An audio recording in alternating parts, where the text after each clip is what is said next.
Olá, meu nome é Marcos Carvalho Lopes e esse é o podcast Filosofia Pop. Esse é o nosso episódio de número 113 e recebemos o professor Jorge Sinedino para falar sobre o pensamento chinês. Filosofia Pop é um podcast que aborda a filosofia como parte da cultura. A cada 15 dias, sempre às segundas-feiras, a gente vai continuar essa conversa com vocês. O podcast Filosofia Pop está presente em outros canais da internet. Você pode encontrar os episódios, mais textos e informações no site filosofiapop.com.br. Temos também um canal no YouTube, perfil no Twitter e página no Facebook. No Instagram, nosso perfil é podcast Filosofia Pop, tudo junto. Você também pode mandar um e-mail para a gente no contato@filosofiapop.com.br. Continuamos com a nossa campanha de financiamento coletivo no Catarse. A ideia é arcar com os custos de edição e hospedagem. Conseguindo um valor maior, podemos melhorar equipamentos e promover a transcrição de episódios. Para isso, assine o Catarse do Filosofia Pop em catarse.me/filosofia_pop. A contribuição mínima que pedimos é de R$5 mensais. Se você quer ajudar, mas não pode contribuir financeiramente, dê aquela força na divulgação dos programas, compartilhe nas redes sociais, faça comentários e continue esse diálogo. Vamos então para a nossa conversa sobre o pensamento chinês com Jorge Sinedino.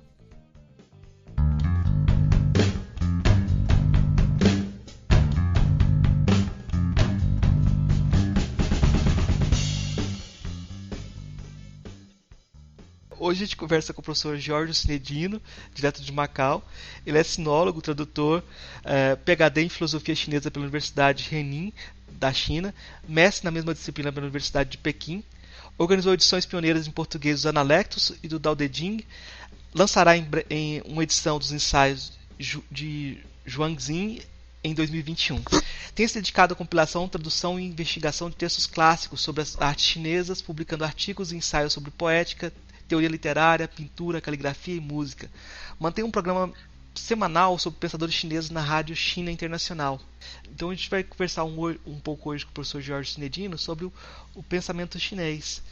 E da introdução que o senhor faz aos Analectos e ao Dao De Jing, o senhor explica por que é interessante ler essas obras. Eu vou fazer a pergunta geral. Por que estudar filosofia chinesa hoje? Bem, professor Marcos, é muito prazer, muito obrigado pelo seu convite, parabéns pela sua iniciativa.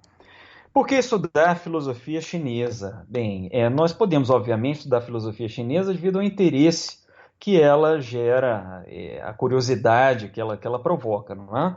Mas, no meu caso, o estudo da filosofia chinesa tem um objetivo maior. Esse objetivo maior é um pouco de me ajudar a compreender o mundo.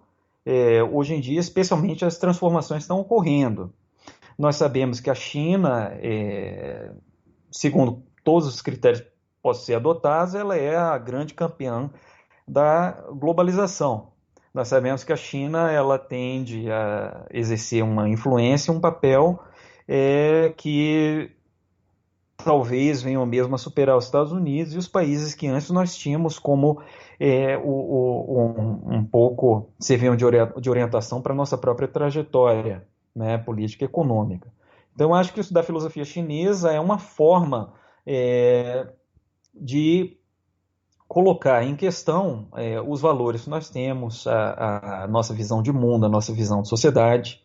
E assim nós podemos continuarmos a compreender, não é? Como o mundo está se desenvolvendo, qual é a posição que o Brasil deve ocupar, a questão de nossa identidade, a nossa relação com essa modernidade continua a se transformar. Eu acho que tem essa utilidade. Hoje, quando se aborda a filosofia chinesa, geralmente ela é vista dentro do contexto de uma filosofia mundial, de uma world philosophy, né?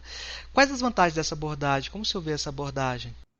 Bem, nós ainda vivemos sob o marco da globalização, né? A globalização, ela advoga, por um lado, a questão de que não há exatamente fronteiras no mundo, em que você não tem uma hierarquia predeterminada entre as culturas, em que coisas como a nacionalidade, elas não devem impedir, né, o fluxo de ideias, elas não devem impedir que os talentos eles encontrem seu devido lugar no mundo. Então, sob a ideologia da globalização, nós temos uma série de conceitos que buscam mais ou menos revisar tudo aquilo que nós tínhamos como certo né, a respeito de os dogmas a respeito da história, os dogmas a respeito da filosofia, e é nesse contexto que nós temos com novos movimentos, como World Literature, World Philosophy, não é? Que tentam conciliar um pouco as diferenças que existiam entre a cultura ocidental, que era vista mais ou menos como uma cultura mainstream, e as outras culturas de países que, até mais ou menos o século XIX, elas não eram tão desenvolvidas quanto a cultura europeia. E nesse contexto nós temos, né, filosofia chinesa, filosofia indiana, filosofia judaica, filosofia islâmica, etc. Visto dessa forma, o conceito de World Philosophy ele tem uma utilidade muito óbvia, que é de colocar a filosofia chinesa, não é, nesse marco do relativismo cultural, de nós passarmos a ver a cultura chinesa, a cultura indiana, como alternativas ou como complementos viáveis à cultura ocidental. Não é? Então, essa é uma utilidade. A desvantagem de nós estudarmos cultura chinesa desse ponto de vista da World Philosophy é de que nós perdemos de vista justamente o que há de único, o que há de peculiar à cultura chinesa, né? Que ela teve um desenvolvimento histórico e social em que não se verificou qualquer forma de intercâmbio com o Ocidente. Significa o quê? Isso significa que nós devemos estar prontos, por um lado, a aceitarmos a cultura chinesa, não é, como não apenas como um tipo de pensamento, mas como sistema político, sistema social, que tem o seu valor, né? Uma experiência que deve ser conhecida, que deve ser valorizada por um lado, porém, nós devemos estar prontos para, a partir das especificidades da cultura chinesa, nós também aceitarmos que há outros tipos de cultura, que há outros tipos de experiência que são tão válidos, né, quanto ela própria. Esse é um problema que nós nos damos conta quando nós observamos o problema das hegemonias políticas. Né? A hegemonia política norte-americana ela nos colocou a experiência americana como uma experiência desejável, uma experiência superior às outras. E agora nós estamos numa situação em que o avanço da China talvez, né, possivelmente venha a criar uma desvirtuação, um tipo de distorção da mesma natureza. Então, eu acho que essas seriam, respectivamente, as vantagens e as desvantagens da abordagem de World Philosophy para tratar da filosofia chinesa. Quando a gente pensa em especificidades, é, alguns, alguns autores preferem não usar o conceito de filosofia quando estão tratando de pensamentos que estão fora do Ocidente. Uhum. Preferem falar, por exemplo, em pensamento chinês ou pensamento africano. Uhum. Qual a vantagem de manter esse termo filosofia? Né? O que a palavra filosofia tem que se adaptar para podermos falar em filosofia chinesa? Uhum. Bem, em primeiro lugar, eu tenho que confessar que eu sou uma das pessoas que preferem usar o termo pensamento à filosofia. Eu prefiro preservar o conceito de filosofia para indicar um tipo de prática social, um tipo de fenômeno social. Não é? A filosofia está determinada por circunstâncias irreprodutíveis em outras culturas mundiais. A filosofia, eu acho que ela é um produto essencialmente ocidental. Um Ocidente que, óbvio, se espraia, envolve também as culturas que se desenvolveram nas Américas, né? As culturas ocidentais da Oceania. Eu acho que, dessa maneira, a palavra filosofia ela resguarda um pouco o seu conteúdo cultural. Ao usar a palavra pensamento, eu não estou querendo desmerecer, eu não estou querendo dizer que quando nós falamos de pensamento africano ou pensamento indiano, isso fique abaixo, isso não qualifique o conceito de filosofia. No caso da filosofia chinesa, ou do pensamento chinês, né, eu acho que em primeiro lugar, você não encontra paralelos eficazes entre a filosofia ocidental e a filosofia chinesa no diz respeito a de onde surgiu, né? Das culturas populares, a questão das tradições educativas, a questão das instituições políticas, das instituições econômicas. No caso da China, o pensamento chinês, em última instância, ele não conseguiu produzir o mesmo tipo de categorias de pensamento, de disciplinas que nós encontramos no Ocidente. Tudo isso que nós conseguimos identificar na China, como nós falamos, por exemplo, em termos de medicina chinesa, em termos de matemática chinesa, tudo isso é consolidado por meio de uma comparação com o mesmo tipo de vocabulário, com o mesmo tipo de pensamento taxiológico, né, taxonômico, que existe no Ocidente.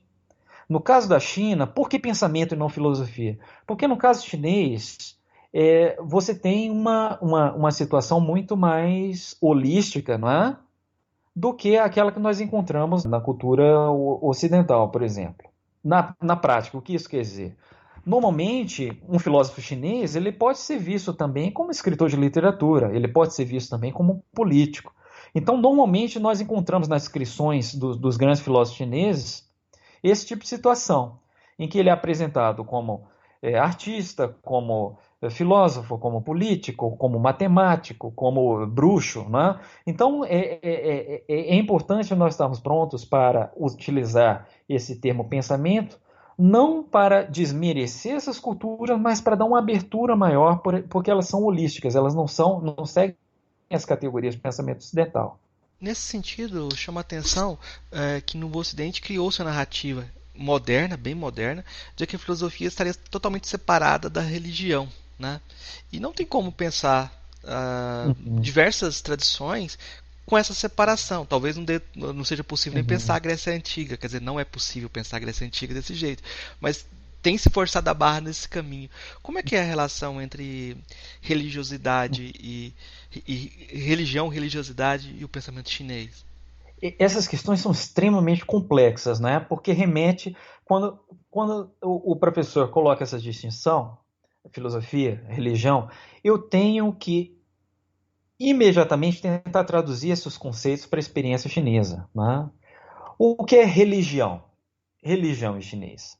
Religião em chinês, a palavra moderna para religião, ela está ligada a dois conceitos. Um deles é o culto de antepassados e o outro é o ensinamento dos sábios.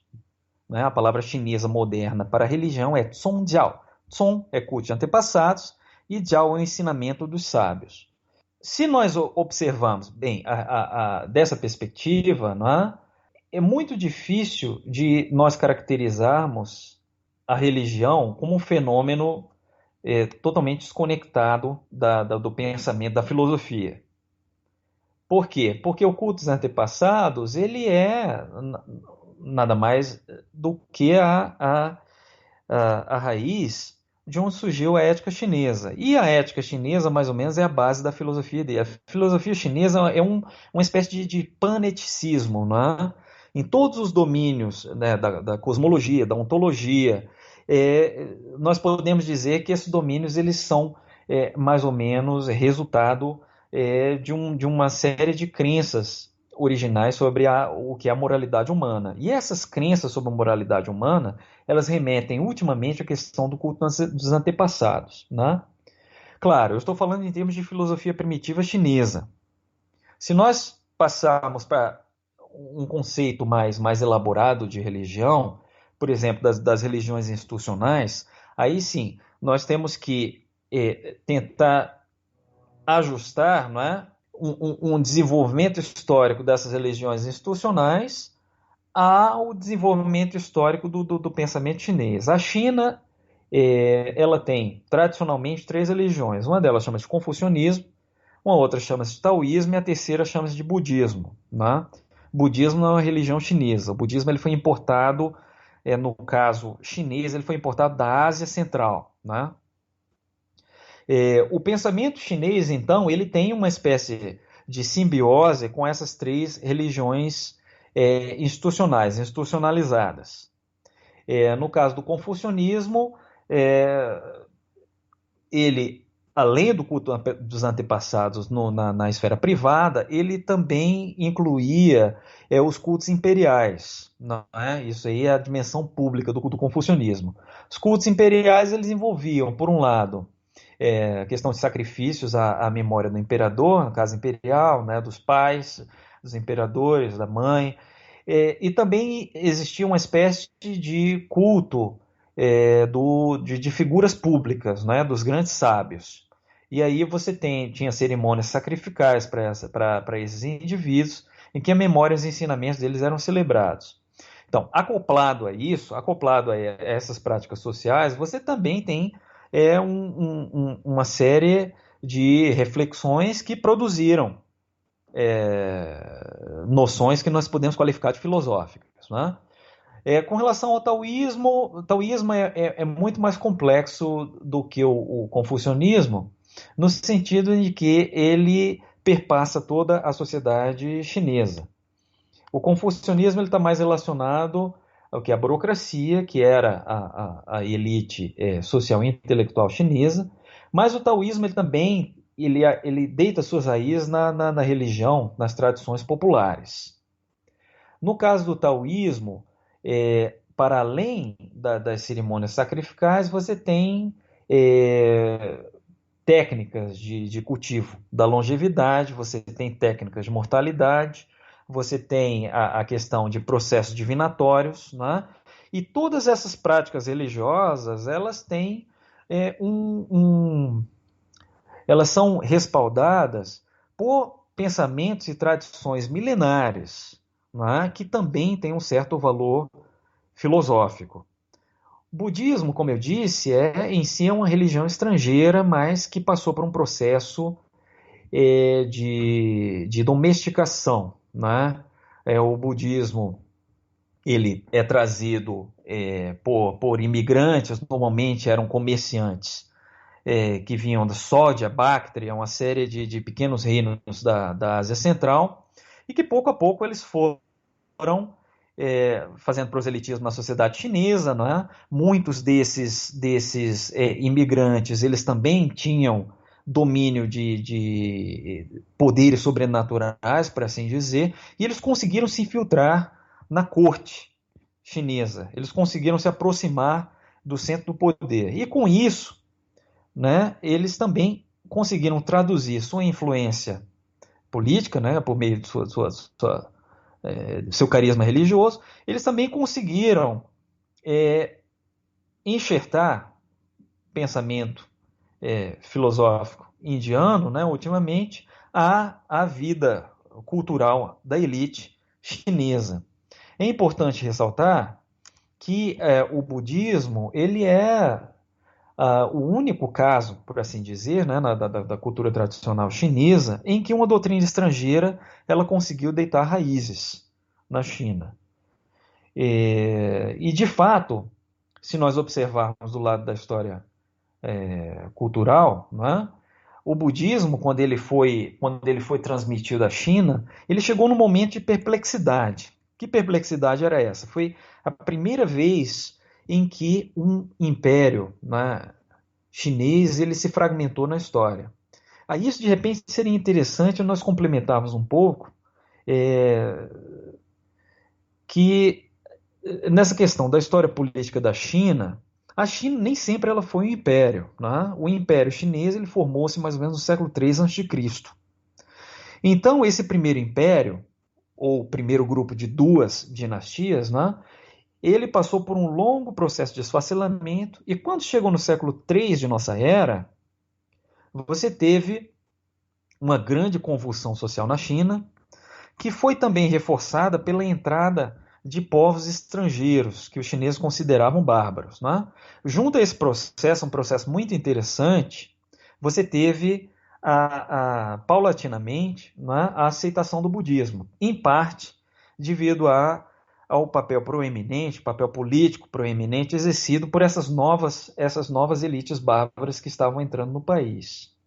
Então, eu estou tentando explicar de que maneira as três religiões institucionais elas conseguiram produzir pensamento, elas conseguiram se traduzir em três doutrinas filosóficas. Né? Mas essas doutrinas filosóficas, mais uma vez, elas estão ligadas ao pensamento religioso, elas são holísticas, elas não estão vocacionadas a responder questões limitadas, como essas a que nós estamos habituados quando nós tratamos de filosofia ocidental moderna. Elas querem resolver todos os problemas, desde a questões transcendentes de espiritualidade até questões mais comezinhas, de como se deve governar o país, de como você deve organizar as atividades econômicas. Então, mais uma vez, eu estou justificando, é por isso que é mais interessante nós falarmos no primeiro momento de pensamento chinês, que esse pensamento ele transcende as fronteiras da filosofia, do que nós compreendemos como filosofia. Eu acho que isso já explicou um pouco do pano de fundo do pensamento chinês, institucional, né? Eu acho que eu poderia complementar um pouquinho, né? O, por que isso é importante? Por que é importante nós compreendermos um pano de fundo institucional de um pensamento ou de uma filosofia? As ideias elas não existem livres na atmosfera, né? As ideias elas é aquele debate, né? Materialismo ou idealismo? Tanto um como o outro. As ideias elas estão imbricadas num processo social, um processo econômico produtivo. As ideias elas motivam as transformações materiais, ao mesmo tempo em que os avanços tecnológicos eles também refinam as nossas ideias, né? Então esse ponto de partida eu acho que nós todos podemos aceitar. Agora eu quero desenvolver a tese de que a tradição ocidental ela é incompatível, a tradição filosófica ocidental, a tradição do pensamento ocidental, ela é incompatível com outras tradições filosóficas, tradições de pensamento não ocidentais. A razão para isso é que o Ocidente conseguiu criar uma experiência política única. Né? A democracia ela não existe em nenhuma outra cultura. A democracia como nós entendemos, democracia como sistema de instituições, né? Que você tem processos legitimatórios, que você tem a questão de reconhecimento de direitos e de deveres sem relação com questões de status, com questão de identidade. Isso é um tipo de procedimento político, de processo político unicamente desenvolvido no Ocidente. Nas outras culturas nós não encontramos isso. Por quê? No caso da China, assim como no caso da Índia, assim como no caso do Império Persa, nós verificamos a construção de um outro tipo de tradição política. Essa tradição política está relacionada, no caso da. Eu acho que as ideias de um sociólogo alemão chamado Karl Wittfogel eles são muito úteis para nós compreendermos o que há de peculiar no Ocidente. O Karl Wittfogel, baseado nas ideias de Max Weber, ele elaborou o conceito chamado de impérios orientais ou impérios hidráulicos. Ele argumentava, não é, que todas essas tradições não ocidentais, especificamente do Extremo Oriente, a Índia, a China, sistemas políticos eles foram baseados na organização muito cedo de uma burocracia que era capaz de coordenar o trabalho social. Não havia comunidades. Nós estamos falando, claro, de civilizações avançadas, não estamos falando de civilizações primitivas. Né? Essas civilizações avançadas, elas eram normalmente, elas tinham um poder central que era exercido por um rei, e o rei exercia seu poder total sobre a sociedade através de uma burocracia. Como essa burocracia se formava? Essa burocracia ela se formava devido à necessidade de um império criar obras públicas, estradas, não é? Obras hidráulicas, por exemplo, canais, que exigiam um constante, a existência permanente de um corpo de funcionários especializados que administravam essas estruturas segundo um sistema, como eu disse agora, um sistema de comando, né, que, afinal de contas, ele remetia ao poder total do rei. E essa é a peculiaridade do pensamento chinês. É uma peculiaridade que nós não vamos encontrar naturalmente na tradição ocidental. Na tradição ocidental, o que nós temos, diferentemente da China, diferentemente da Índia, né, do Islã, é que você tem uma constante transformação de sistemas políticos, né? Isso remete à teoria das formas de governo, que nós encontramos pela primeira vez, ela explorada a fundo por Aristóteles, né? A democracia, ela é uma dessas três formas, desses três procedimentos básicos de governo, que o Aristóteles menciona. Então, quando nós vamos falar de desenvolvimento da filosofia ocidental, na base nós temos qual é a roda que faz girar o desenvolvimento da filosofia ocidental? É a transição dessas formas de governo, é a reconstituição da sociedade segundo esses três procedimentos. No caso da China, agora há pouco eu fiz referência, né? Desde que a China se tornou um império no século III a.C. até 1911, a China ela sempre teve o mesmo sistema político. Nunca houve transformações profundas na forma como a sociedade ela era organizada e administrada. Portanto, previsivelmente, a filosofia chinesa ela tem uma grande continuidade. Uma continuidade que nós não vamos perceber na filosofia ocidental. Né? A filosofia ocidental, no mínimo, tem uma quebra radical entre modernidade e a tradição, né? Entre a filosofia clássica e a filosofia moderna. Na China, nós não vamos encontrar esse tipo de fratura. Eles têm uma filosofia, uma etapa clássica, filosofia, né? Desenvolvida no século VI até o século III, e desde então, mesmo que você tenha a influência do budismo, foi muito importante, o pensamento chinês ele se desenvolve mais ou menos dentro desse molde, né? Dentro desses limites. Então é importante nós conhecermos um pouco o pano de fundo institucional do pensamento chinês para que nós tenhamos certeza, né, de que nós estamos a tratar de um tipo muito peculiar de pensamento e não comparável a essa filosofia que nós estamos habituados, a tradição ocidental. Quais as características gerais do pensamento chinês? O senhor tem desenvolvido isso numa abordagem sociológica, né? Uhum, exato. Eu acho que hoje em dia, né, depois da globalização, eu acho que vale a pena nós tentarmos colocar em questão todas as verdades recebidas. Né? Hoje em dia nós tratamos da filosofia como um fenômeno acadêmico, né? Nós raramente colocamos em questão as bases para que serve a filosofia. Quais são os objetivos? O que é que nós podemos realizar com esse tipo de pensamento? Como é que nós podemos transformar a sociedade?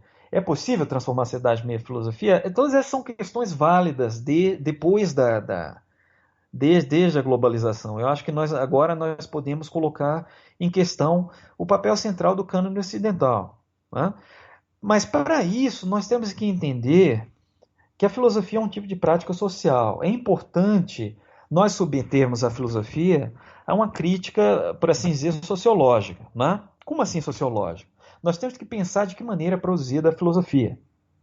No caso da filosofia chinesa, essencialmente, ela é produto do pensamento de uma única classe, que é uma classe, nós podemos utilizar a palavra burocratas em português, mas isso é uma tradução muito imperfeita do que em chinês é chamado de shitafu. Shitafu é um tipo de classe social não devido ao peculiar estatuto econômico, peculiar estatuto político que eles têm. Isso é consequência. Eles são uma classe porque eles recebem um tipo específico de educação que era reservada para essas pessoas. Né?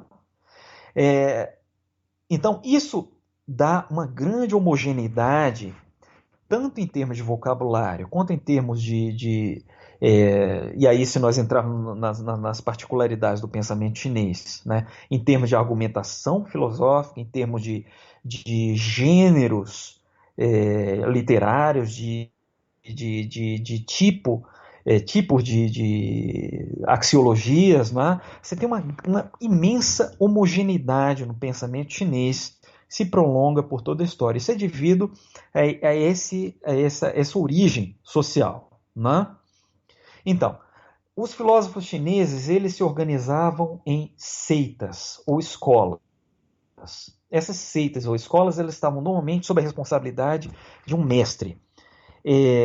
Então, é o mais conhecido deles, né, no Brasil, todo mundo já ouviu falar de Confúcio. Confúcio é o protótipo desse mestre, desse chefe de escola. Então, um pensamento filosófico, ele não é, diferentemente do Ocidente, o Ocidente tem essa ideia, também há escolas, também há seguidores. Mas no caso chinês, você tem você seguir os ensinamentos do mestre é quase que uma obrigação familiar, por assim dizer. Isso é uma coisa que não existe no Ocidente, não é? Então, a transmissão das obras, a transmissão do pensamento dentro de uma escola, ele tem características de uma relação de família nuclear. Os discípulos veem o seu mestre como se fosse seu próprio pai. Os ensinamentos que lhes são transmitidos, eles podem dar uma nova feição, mas eles nunca podem abertamente entrar em contradição com esses ensinamentos. Então, as obras filosóficas chinesas, elas têm uma natureza coletiva, que é algo muito difícil para nós compreender. Né? As pessoas dizem, eu sou kantiano, mas a sua relação com o pensamento de Kant, ela não é uma relação, pelo menos idealmente, né? Não é uma relação dogmática. Você vai tentar transformar o pensamento kantiano e fazê-lo avançar. No caso do pensamento chinês, a relação, quando você se denomina confuciano, isso é uma relação dogmática. Então, agora há pouco nós falamos, é filosofia, é pensamento, é religião, é um dever social. Nós temos que tentar entender mais ou menos como a filosofia ela se desenvolve socialmente, como ela se traduz numa prática social. Né? E mais importante que isso, como esse tipo de pensamento ele vai moldar uma experiência política, um sistema político que, para nós, né, à primeira vista, ele parece totalmente monolítico. A relação entre a filosofia chinesa e o sistema político imperial chinês, ela é uma relação muito íntima. Não é? Ela é o pensamento político chinês, ele serve tanto para legitimizar, a filosofia chinesa, o pensamento chinês, tanto serve para legitimizar o sistema político chinês, como ele se vale dos recursos que ele recebe, né, do patrocínio imperial, para depois ir avançando à sua maneira. Descrito dessa forma, né, de uma forma muito abstrata, as coisas parecem, dão uma impressão, né, quando nós lemos Hegel, né, sobre a história da filosofia universal de Hegel, ele tem essa impressão da filosofia chinesa, que é uma filosofia que nunca muda, que ela sempre repete o que aconteceu na sua origem. Mas isso não é totalmente verdade, porque a maneira chinesa, né, essa filosofia ela continua a ser... nós não podemos usar exatamente a palavra avanço, né, mas ela continua a ser aprofundada, ela continua a ser refinada.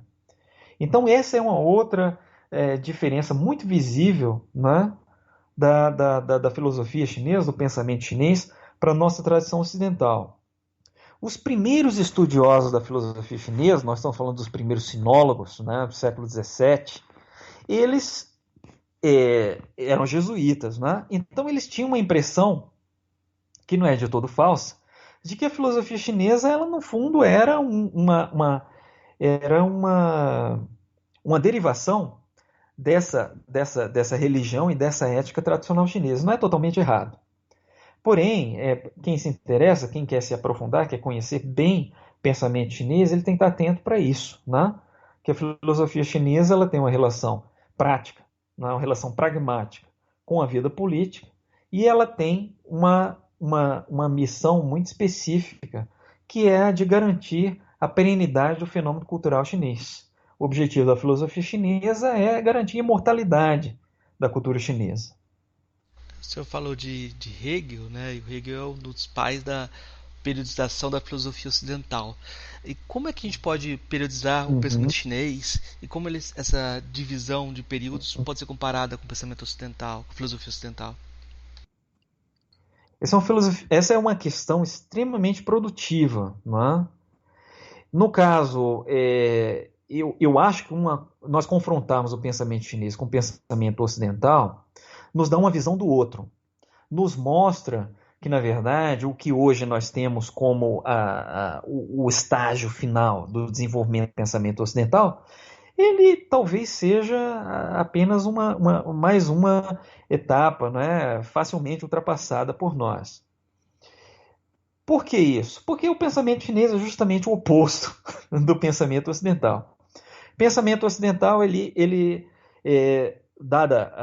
você vê que o pensamento ocidental está sempre a se mover, não é? No caso, ele se origina na Grécia, né, com influxos importantes, uma influência importante da cultura egípcia, uma influência importante da cultura persa. Essa hegemonia intelectual, ela passa um pouco para Roma, não é? A filosofia ela é traduzida para o latim, com a entrada do cristianismo. Você tem uma outra revolução, né? Na Antiguidade Tardia, você tem a filosofia das Idades Médias, que é essencialmente uma filosofia cristã. Depois você tem um movimento paulatino de negação do cristianismo. Aí você começa a modernidade, que se radicaliza um pouco com a experiência imperial, com as guerras mundiais. Aí você tem o surgimento da pós-modernidade, né, que nada mais é do que a tentativa de você negar tudo que veio antes, de você tentar buscar uma síntese, não é, com a cultura mundial, aquilo que nós falamos agora há pouco da World Philosophy. Tá.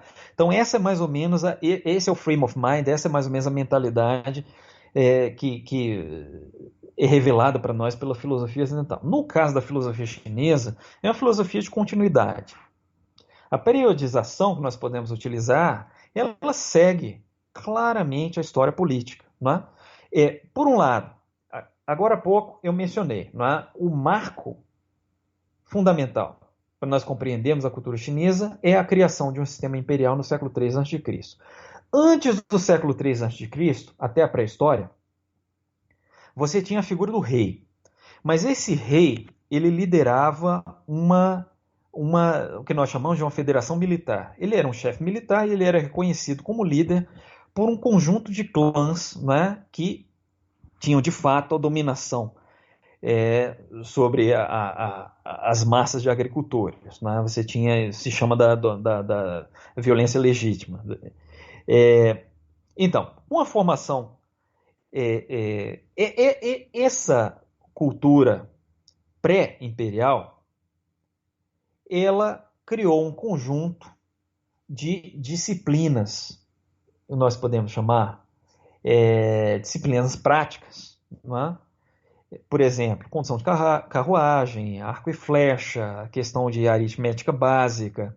Bem, dessas disciplinas, você tem pouco a pouco a formação de disciplinas intelectuais. Essas disciplinas intelectuais elas estão ligadas a manuais, né?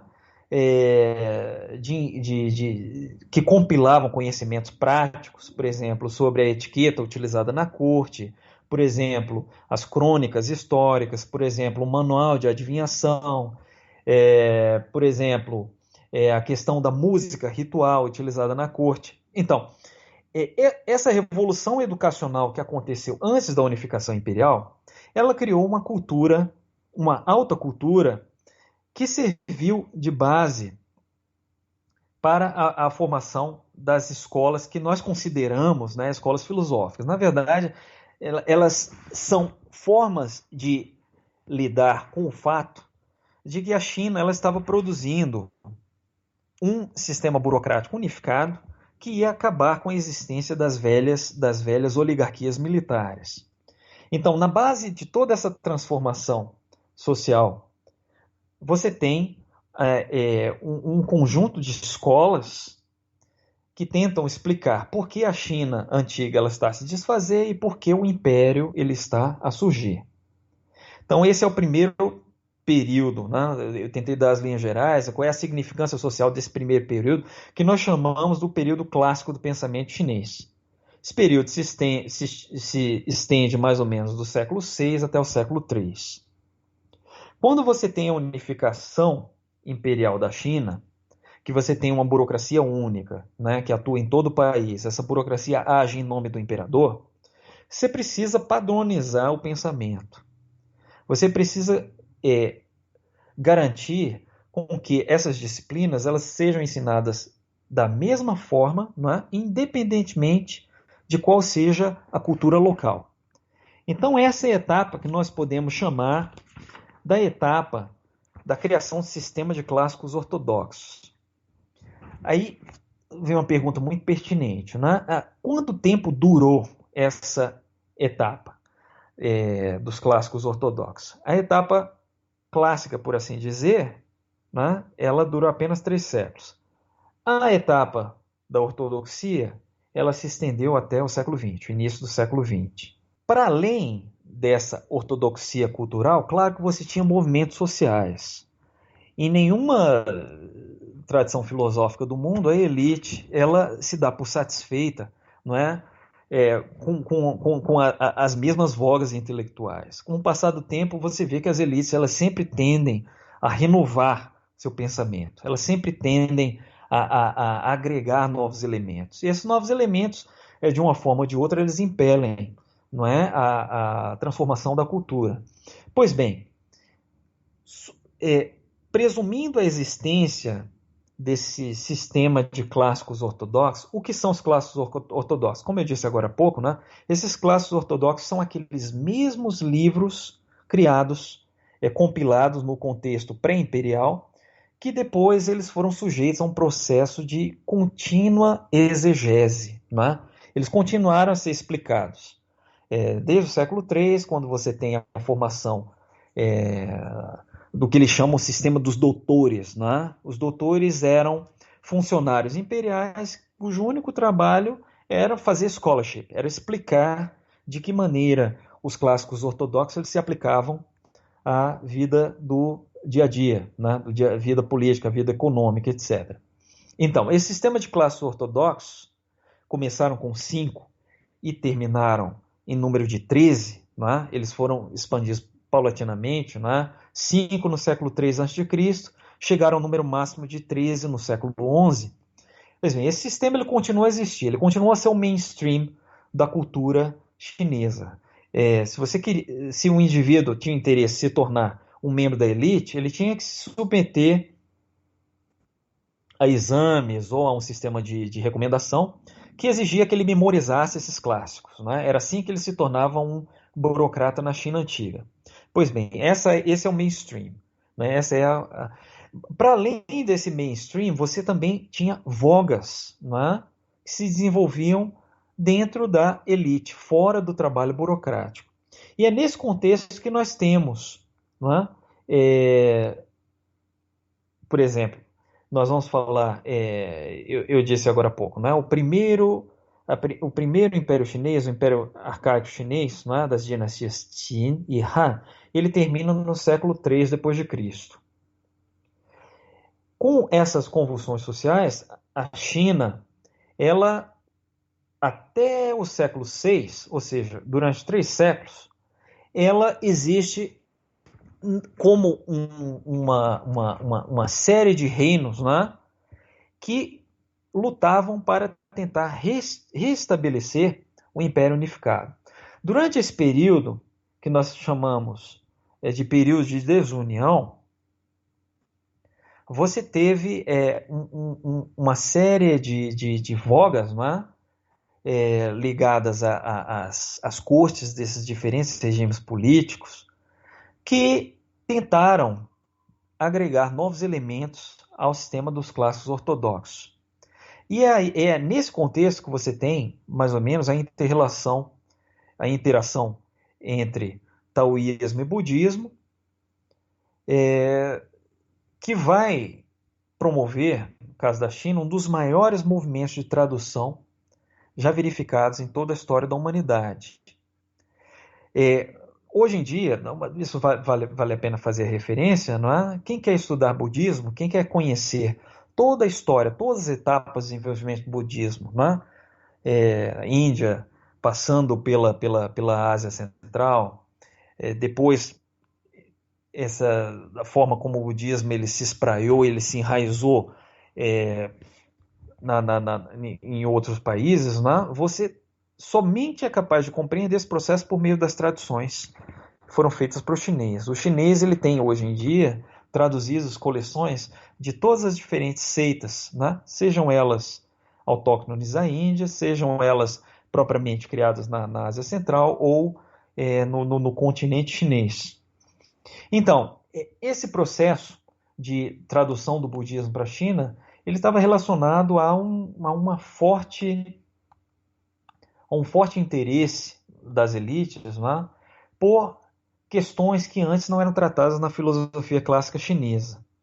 E aí você tem um enriquecimento muito notado em termos de epistemologia, em termos de psicologia, que eram disciplinas que nunca foram muito exploradas, né, antes da entrada do budismo na China.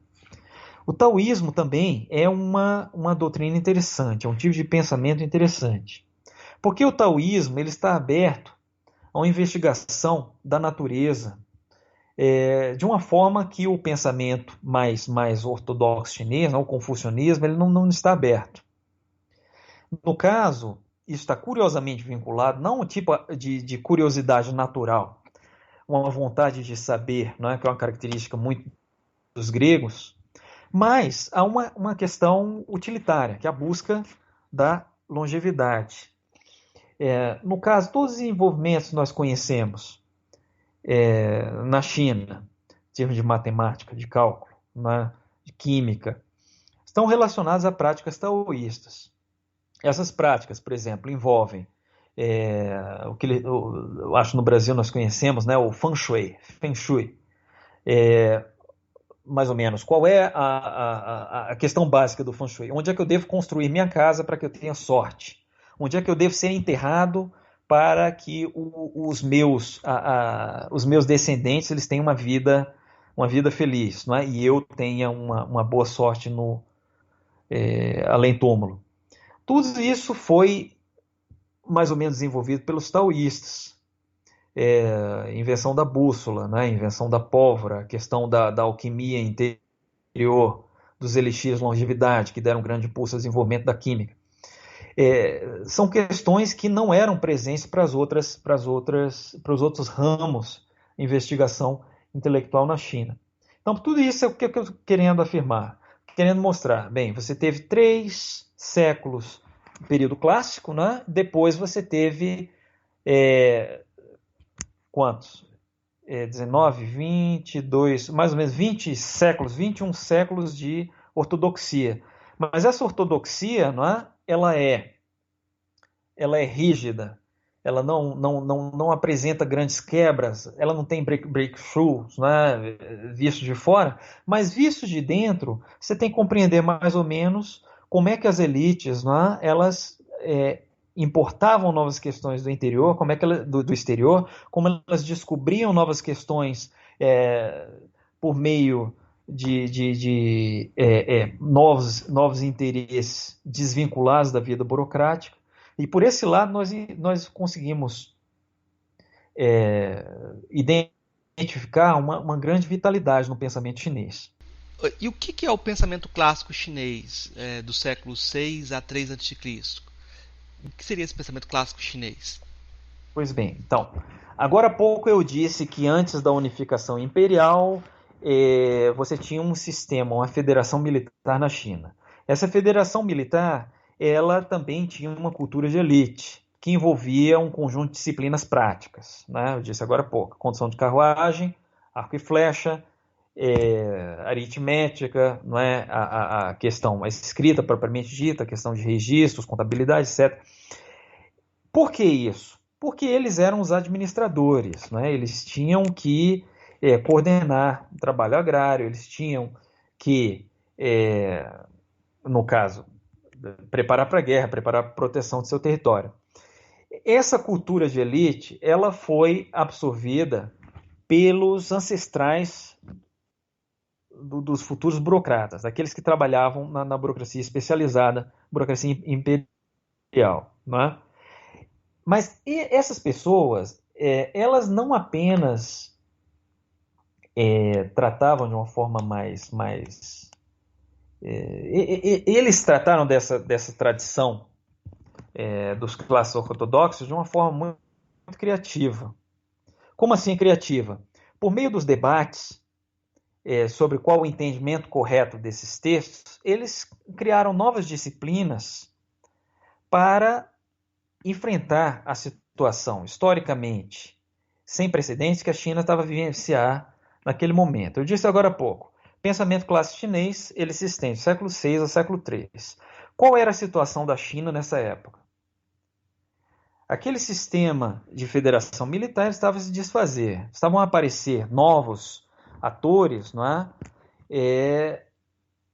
Que tinham uma dimensão, que tinham uma capacidade militar muito superior àquela que existia previamente. Eu estou tentando evitar nomes, porque os nomes chineses eles são de repente, eles são difíceis de perceber. Então, é importante nós termos em mente que a China ela nem sempre foi um império. A China antes era um conjunto de unidades territoriais autônomas. Nós podemos usar o termo feudo, né? Mas o feudo ele também dá a impressão que você tem uma independência muito grande entre as aristocracias enfeudadas e a autoridade central do rei. Isso não era o caso da China. Porque no caso chinês, essa federação militar, que eu tinha referido agora há pouco, ela era sacramentada, sedimentada, uma série de cerimônias religiosas.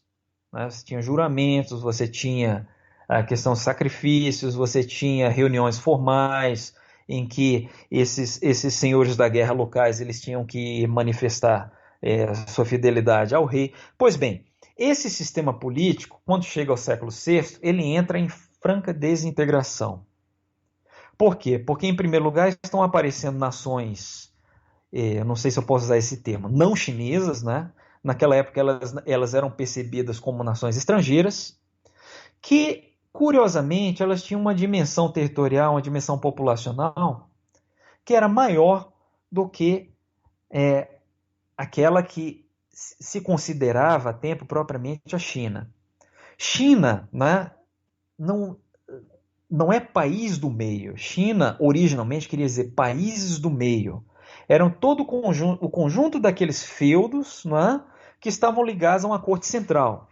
Corte central chamada de Zhou. Zhou era o nome da última dinastia pré-imperial.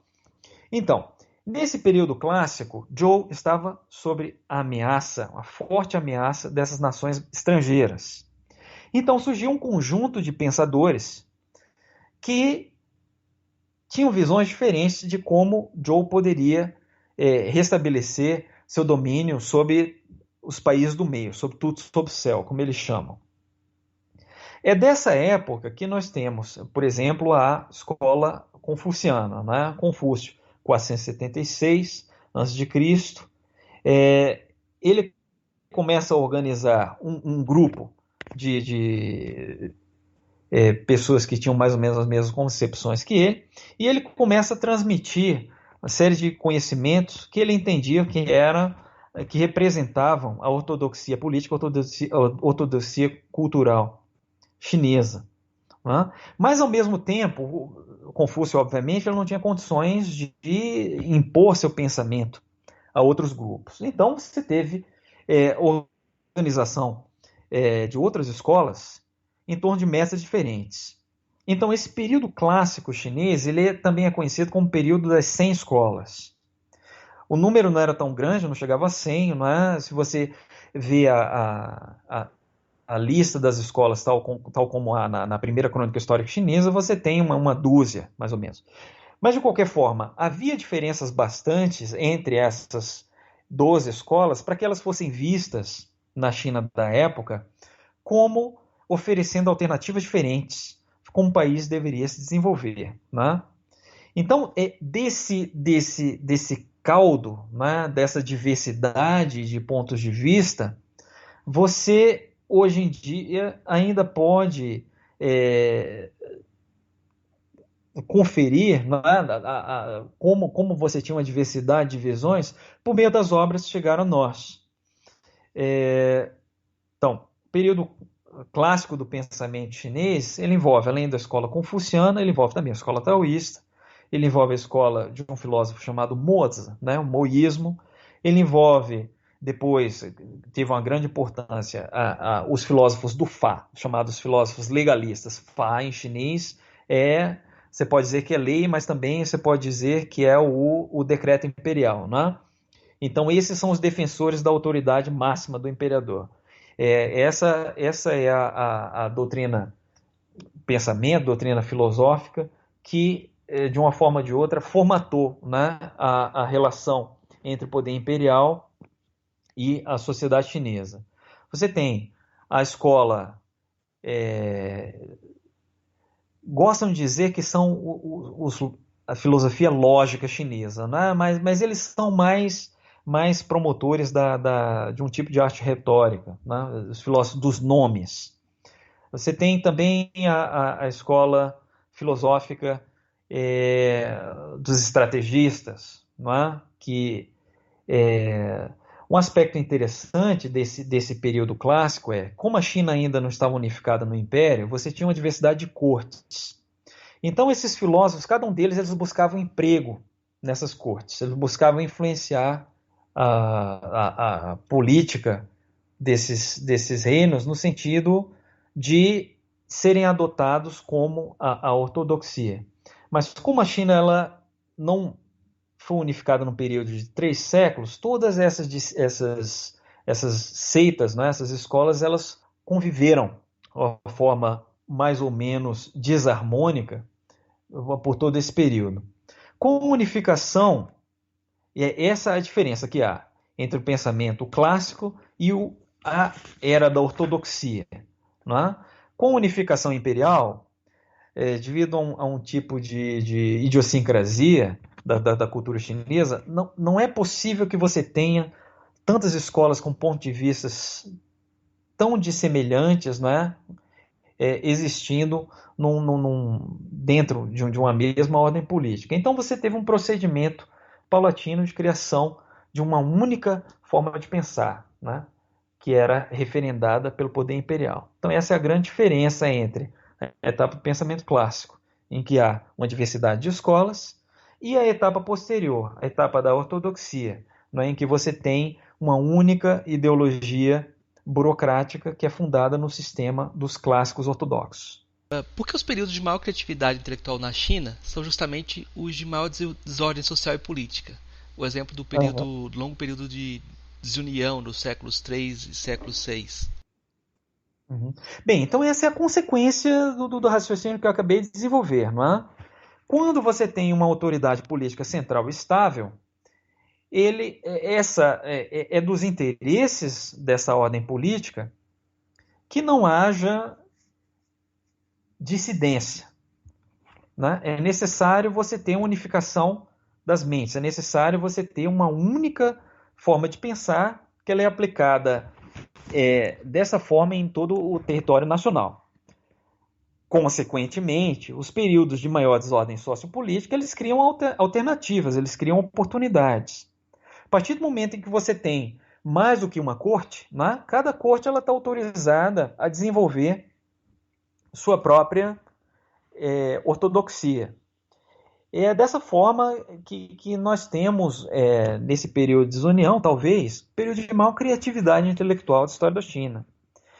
É nesse período, né, entre os séculos 3 e 6 da nossa época, em que você tem, agora há pouco eu fiz referência ao desenvolvimento do budismo, mas, além disso, em termos de teoria literária, em termos de desenvolvimento das belas artes, né, da pintura, caligrafia, o desenvolvimento da música chinesa, esse é o grande período em que você tem esses avanços.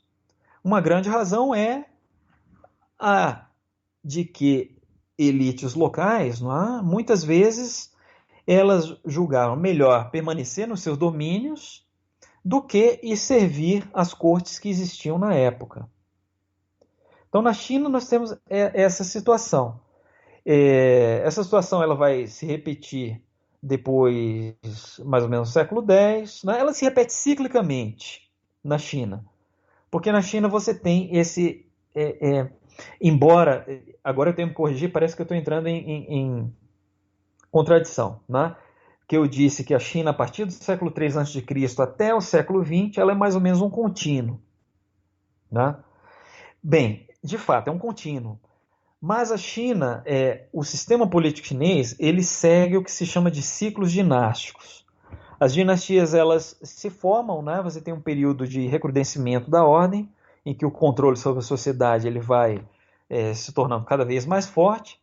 E à medida em que esse controle da sociedade ele se consolida, né, surgem as raízes de seu desfazimento. Como assim? Você tem um alheamento da cultura da corte à cultura popular, à cultura das elites locais. E é justamente nesse processo, né, que as elites locais elas também, num primeiro momento, elas dão impulso a novas ideias, a novas formas de pensar. O problema é que no momento em que uma antiga elite local ela se transforma na nova elite imperial, ela utiliza aqueles mesmos mecanismos de controle social, né, de unificação intelectual que as dinastias anteriores tinham utilizado. Então a China ela é muito interessante por isso. Né? Por um lado, você tem a ortodoxia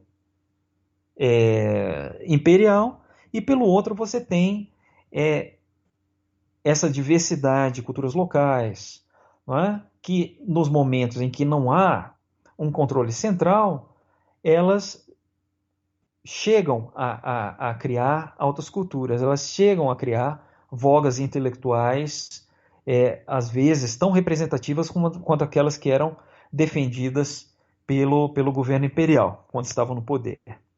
De que maneira o budismo influenciou o pensamento chinês nos séculos 3 a 11?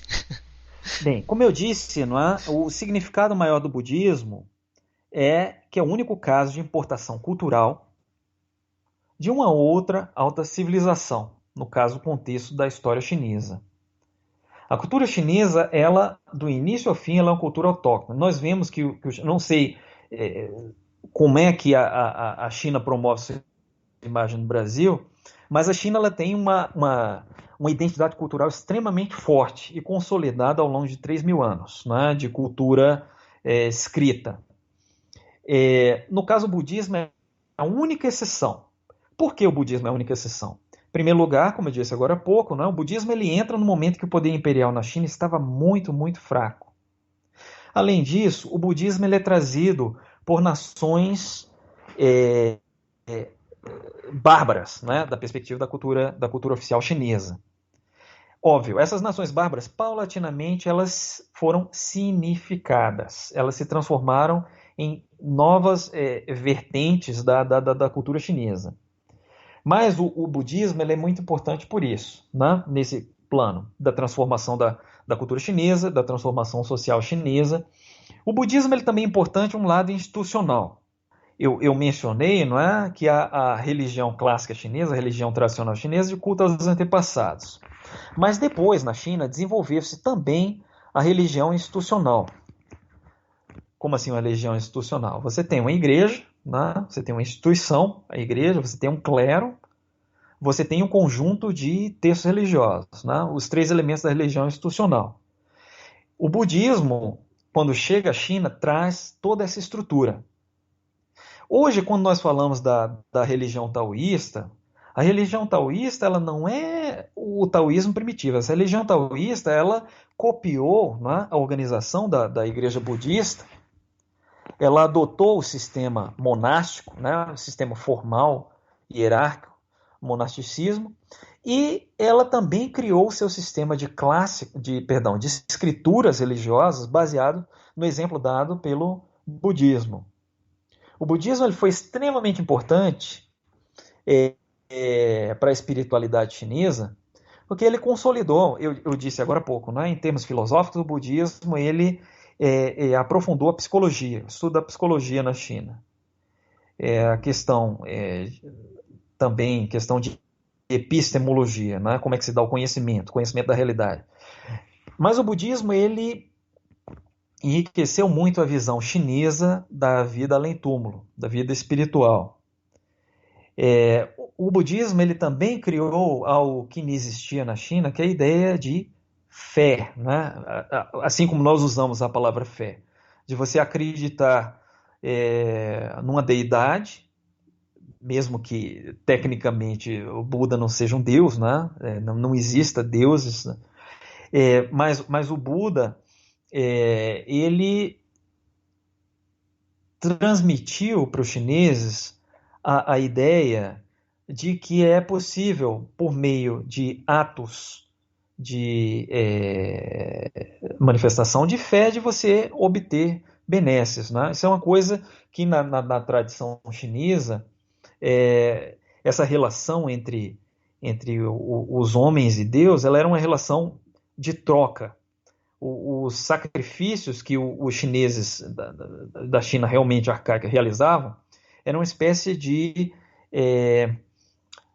como é que eu de você subornar os deuses para que você obtivesse aquelas benesses. Com a entrada do budismo, você tem uma revolução radical da espiritualidade chinesa. Né? E realmente, nesse momento, começa a aparecer um sentimento, um tipo de relação com o transcendente que nós podemos compreender, né, dentro da nossa tradição cristã. O budismo ele também foi extremamente importante para a disseminação do conhecimento às classes mais baixas. Esse é um problema espinhoso, né, da cultura chinesa. Nós sabemos que os chineses eles inventaram a impressão gráfica. Não é? Curiosamente, a invenção da imprensa ela está ligada à disseminação dos sutras, dos clássicos, das escrituras religiosas budistas. Não é? Então essa também foi uma influência muito, muito profunda do budismo. Em termos de vida social, os budistas também trouxeram para a China a noção de beneficência. A China, dada a influência do pensamento ortodoxo, o pensamento budista, ela dava muita importância às relações familiares, culto de antepassados. Né? Era uma relação fechada. A mentalidade clássica chinesa, né? Você não tinha obrigação ética imediata para com os membros de outros clãs. O budismo ele quebrou um pouco isso, porque o budismo ele percebe os homens como os homens, os animais, né, todos os seres vivos como um tipo de comunidade e que não existe. Já que os budistas eles falam de samsara, eles falam de reencarnação, os espíritos eles não circulam dentro de um único clã. Então o culto aos antepassados em si ele não faz muito sentido, né? Então o budismo ele também exerceu essa influência radical, em que a partir depois desses séculos da entrada do budismo começaram a aparecer realmente orfanatos, começaram a aparecer hospitais, né? Eu falo de orfanatos, eu falo de hospitais, mas quem vê de fora, tudo isso eram monastérios budistas, né? Mas lá eles ofereciam esses serviços sociais. Então eu acho que a influência do budismo ela tem que ser vista numa diversidade de planos, é imensa, né? A influência budista sobre as artes chinesas também é muito evidente. Por exemplo, em termos de o desenvolvimento da poesia clássica chinesa, ela também sofreu uma influência muito evidente dos sutras budistas. Os sutras budistas, eles ofereceram um tipo de vocabulário, né, que nós podemos afirmar com uma certeza que é um tipo de vocabulário, percepção da realidade, a ideia do nada, a ideia do vazio, né, que sofisticou em muito as ideias que antes eram tidas apenas pelo taoísmo e que não tinham uma circulação tão forte na alta literatura chinesa. Então nós podemos definir dessa forma, não é? A influência do budismo ela é radical, ela é revolucionária. ela recriou de dentro a cultura chinesa, por um lado. Por outro lado, a cultura indiana, né, que ultimamente o budismo representa, ela foi apropriada pelos chineses. E o caso mais simbólico disso, que não está nesse espectro, né, século VI, é o surgimento de uma seita, a chamada seita Chan, que nós conhecemos no Brasil como Zen budismo, né, na verdade é uma criação chinesa, em que todas aquela visão indiana de mundo, né, ela foi, como assim visão indiana de mundo?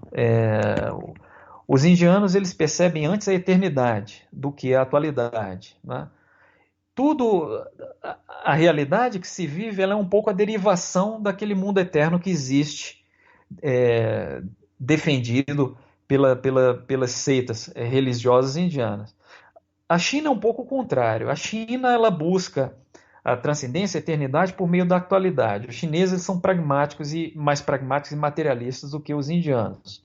Então, o budismo ele também influenciou a cultura chinesa dessa forma.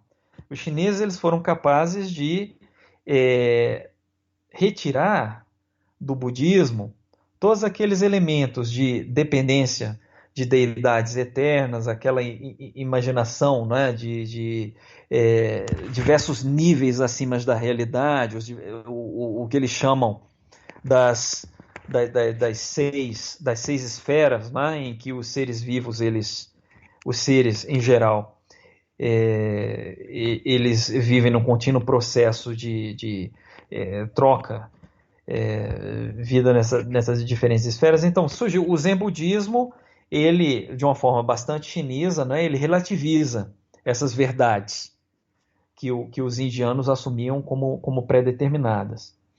E o Zen budismo, ele de fato, né, a partir do século VI, paulatinamente, ele se torna o mainstream do budismo na China. Então nós podemos ficar assim, né? Dentro desse espectro temporal, eu acho que são essas as maiores contribuições do budismo. E como a reunificação chinesa, a partir do século VI, influenciou a vida intelectual? O que modificou a partir desse momento de reunificação? Bem, aqui vale a pena aproveitar essa pergunta para explicar um pouquinho melhor qual é a dinâmica política e social da China depois da unificação imperial em 3 a.C. Nós estamos falando 6 depois de Cristo. Bem, o que é que determinou essa reunificação no século VI de nossa era? Foi justamente o processo de sinificação dessas outras comunidades étnicas, não chinesas, que de uma hora para outra começaram a se afirmar como chinesas. Você teve um processo de barbarização dos chineses, né, e de sinificação dos bárbaros. Toda a tradição pós-imperial da China, ela pode ser resumida dessa forma. É uma relação contínua entre povos de cultura chinesa e povos de cultura bárbara. Os povos chineses, eles assumiam a organização burocrática, economicamente eles eram organizados, né? Agora eu expliquei, né? Você tem um sistema de grandes obras hidráulicas, né? Mas a base econômica da China sempre foi um país agrário. No caso, as nações bárbaras, elas, em primeiro lugar, elas não tinham burocracia, obviamente, elas não tinham território, né? Por quê? Porque elas eram nômades. Né? Então, quando nós vamos falar por que os impérios chineses, né, eles se formam, eles se desfazem para se formarem de novo? Porque a cada momento da história chinesa você tem novos grupos bárbaros, nômades, que entram no território chinês, que dominam o poder político, pouco a pouco vão sendo significados, né? E você tem esse fluxo. Então, a partir daí, o que acontece no século VI é que você tem um grupo, discute-se qual é realmente a origem desses grupos, mas talvez sejam raças túrquicas, não é? Que tomam o poder na China no século VI e começam a restabelecer o velho sistema imperial, né, que tinha sido desfeito 3 séculos antes. Bem, agora nós explicamos como é essa dinâmica histórica, não é? Como é que o Império Chinês ele se desfaz no momento para ser refeito sob uma dinastia bárbara depois. Qual é a consequência disso para a vida intelectual? A consequência disso é que você tem aportes de, em termos de nível de cultura popular, você tem novos elementos que continuam a entrar, né? Por isso, se nós formos fazer uma análise detalhada da cultura chinesa, nós vamos ver, por exemplo, a literatura ela se transforma, a música ela se transforma, entram novos instrumentos, né? Surgem novos gêneros literários, dança, artesanato, formas de vestir, né? A estética, quando você vê, né? O tipo de cores, padrões de cores que os chineses usavam, o gosto em última instância. Pois bem, isso em termos de cultura popular. Na alta cultura, em reação a esses novos elementos que estão entrando, você tem o quê? Você tem um reforço da velha ortodoxia. Então, na China, nós encontramos um fenômeno super interessante. Enquanto a sociedade ela está sempre num processo de renovação e diversificação étnica, linguística, né, em termos de costumes, na parte da ortodoxia intelectual, você tem um recrudescimento, né, cada vez maior, um conservadorismo cada vez mais extremo. Um caso muito importante para nós ilustrarmos isso, nós já estamos chegando agora no século XI, XII, mais ou menos. Naquele momento, a China ela tinha se fragmentado mais uma vez. Você tinha basicamente dois corpos políticos, né? No sul, você tinha uma dinastia, que ela era chinesa, e no norte você tinha uma dinastia bárbara. Naquele momento, por que eu cito esse caso? Esse caso da dinastia Song, né? S-O-N-G. Eu cito esse caso porque a dinastia Song ela foi determinante para tudo que veio depois, né? Até o século XX. Nesse caso, a dinastia Song, ela era inferior militarmente, como é regra, né? Chineses inferiores militarmente aos povos nômades. Nesse caso, o endurecimento da ortodoxia intelectual, né, ele chegou ao seu estágio mais avançado. Nesse momento, você teve mais ou menos por decreto imperial, em que o confucionismo ele foi assinalado como a única ortodoxia. O taoísmo e o budismo eles se tornaram mais ou menos como seitas caudatárias. Elas ainda tinham um espaço na cultura oficial, mas elas, a partir desse momento, elas nunca mais se afirmaram como tinha sido antes do século VI. Esse processo que amadurece na dinastia Song, amadurece no século XI, né? Ele tinha sido iniciado justamente no século VI na dinastia Tang. Mas na dinastia Tang, como essencialmente era uma dinastia bárbara que estava chegando ao poder e era uma dinastia que tinha profundas relações pessoais e institucionais com a igreja budista, né? O budismo ele ainda se manteve seu prestígio, manteve-se como uma doutrina importante por ainda um conjunto de séculos. Mais ou menos no século IX, né? Os muçulmanos eles começam, você tem uma invasão islâmica da Ásia Central, eles começam a marcar posições, e com isso o budismo, pelo menos o budismo que era a fonte do budismo chinês, desaparece. Então, mais ou menos é essa a influência. Não é? Nós podemos dizer que a partir do século VI, no século VI você chega, 6, 7, 8, você tem o auge nós podemos falar dessa forma, né? O auge da cultura chinesa com uma cultura cosmopolita. Mas a partir daí, com essa nova reunificação, você também tem as sementes de uma rigidez cada vez maior da cultura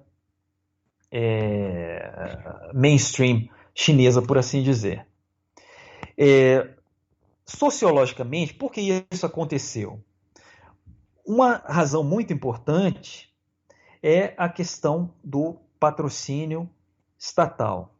Como eu disse agora há pouco, no período de desunião, séculos III ao século VI, era possível a escolas de pensamento, artistas, buscarem patrocínio, buscarem proteção em cortes que não estavam submetidas a uma autoridade central. Mas a partir do momento em que você tem um fortalecimento da administração burocrática, você tem, obviamente, um reforço da imposição dos padrões, não apenas políticos e legais, mas também padrões estéticos, padrões intelectuais que vinham da corte central, né? Então esse é o grande paradigma da cultura chinesa. Quanto mais forte o poder central, maior é a pressão sofrida pela cultura, no sentido de não se diversificar, de seguir os ditames, né? Aquilo que é visto como de bom gosto, aquilo que é aprovado pelas autoridades centrais. Então, o patrocínio estatal, essa é uma lição muito importante, né? A partir do momento que os artistas e intelectuais, quanto mais eles dependem do patrocínio estatal, mais eles têm que se adequar a uma cultura oficial. Então, essa é uma lição do que nós chamamos do Império Tardio Chinês. E, de fato, se nós vamos pensar assim, o que há de interessante em termos de pensamento, de filosofia chinesa a partir do século XII, bem, essencialmente é a linha oficial, que se chama de Novo Confucionismo, né? Esse Novo Confucionismo ele realmente é interessante, ele vale a pena ser conhecido, mas com muita rapidez, né, ele se transforma num tipo de jargão. Se você estuda um texto do século XIII, ainda é fácil de você perceber, mas o vocabulário, as referências, o tipo de ideias se cristalizam, adquirem uma forma tão arraigada, não é, na cultura oficial, que nós, né, estrangeiros, nós irmos estudar essa cultura posterior é extremamente difícil, né? Então é dessa forma que nós podemos resumir a influência do novo tipo de império chinês, né, que começa com a dinastia Tang, mas que é reprisado com intensidade cada vez maior do controle central nas dinastias posteriores. Então, quem se interessa por cultura chinesa, de repente é mais interessante.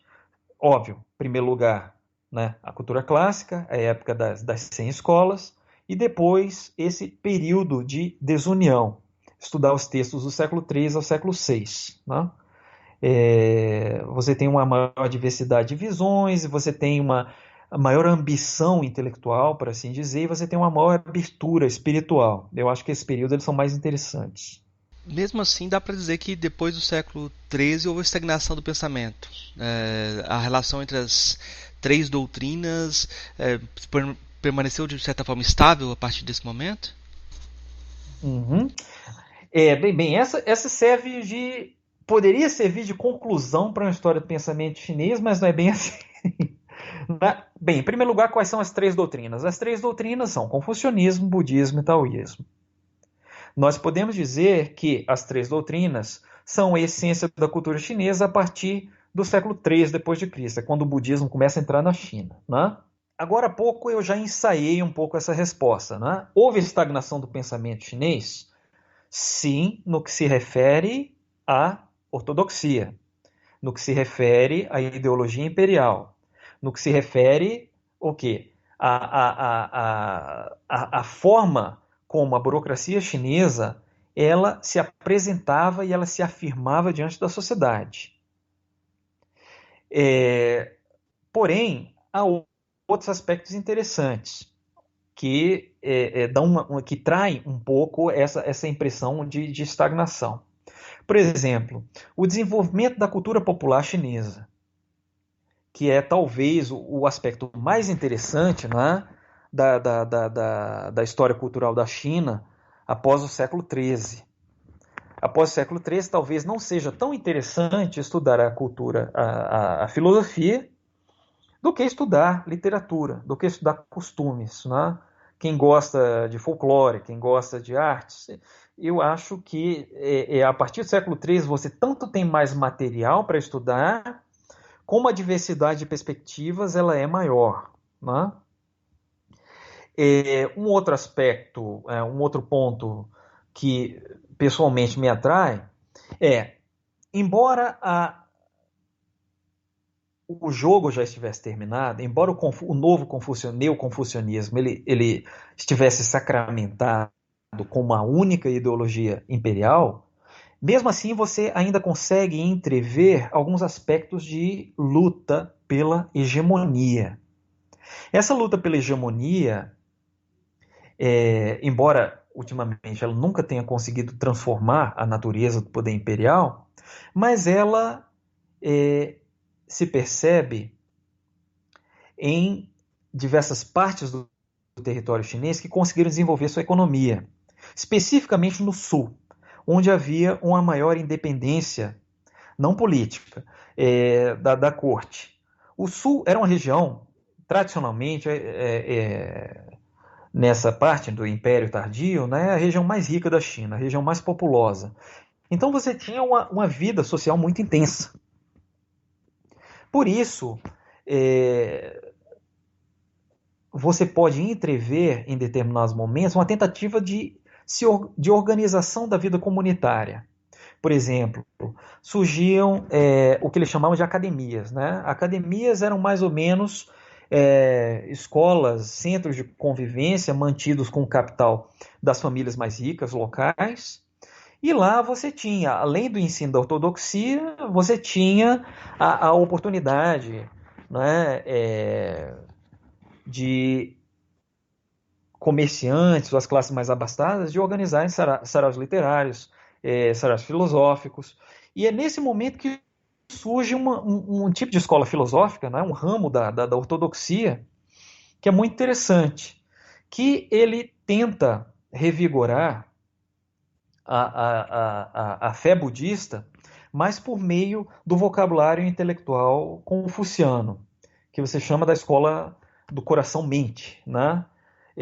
Como assim coração-mente? Coração, na psicologia budista, né? Na psicologia chinesa em geral, o coração ele é visto, ele acumula tanto as funções racionais como as funções emocionais.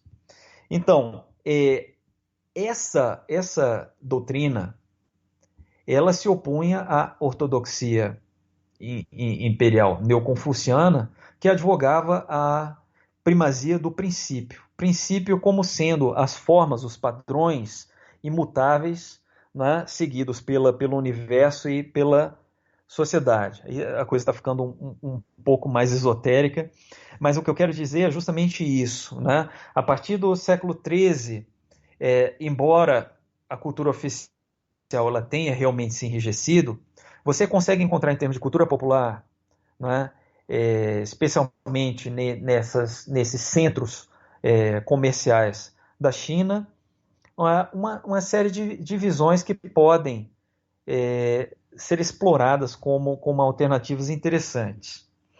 Também, do lado do taoísmo, do lado do budismo, você vê tentativas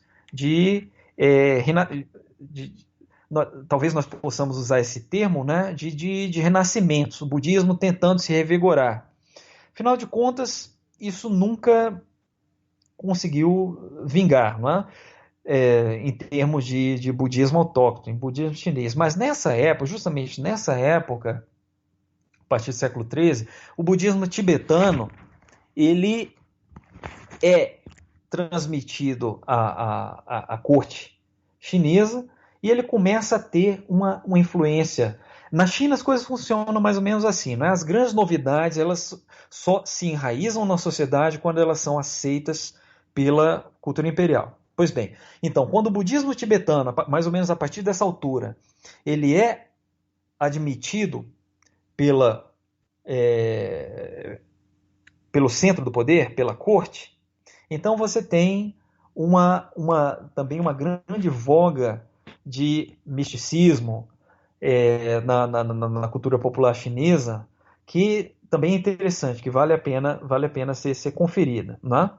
Então, resumindo, é verdade, você teve uma certa estagnação, particularmente para nós, né, que estamos mais interessados pelo problema da filosofia. Mas, do lado da cultura popular e do pensamento popular, não foi de forma alguma uma era de estagnação. Você teve uma grande diversidade. É bem curioso porque nessa descrição da narrativa do pensamento chinês é como se o contato com a modernidade fosse um epifenômeno, né? A modernidade ocidental e toda a revolução cultural fosse um fenômeno menor dentro dessa história maior, não?